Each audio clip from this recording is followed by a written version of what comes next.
description ng mga mystic at mga saints sa heaven, kung saan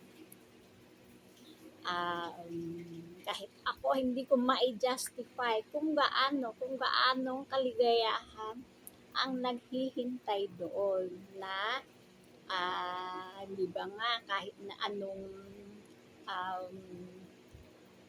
anong persecution, anong hirap, anong sakit, kahit nakainin tayo ng uod dito sa buhay na ito at kainin ng ating laman, ay i-endure natin para lang dito kung alam lang natin kung ano ang kaligayahan sa heaven.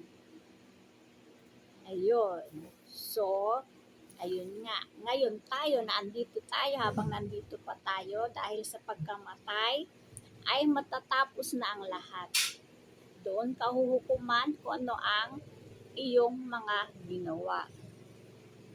Dito, makakapag-prepare tayo. Ano ba ang gusto mo? Heaven ba or hell? At doon nga sa purgatorio kung saan nakita natin kung ano ang pagdurusa bago marating ang heaven. Ibinigay din ng simbahan ang mga indulgences upang malinis natin ang ating temporal punishment. Nasa sa atin na lang ngayon kung paano natin paghahandaan ang papunta ng heaven. Ibinigay na ang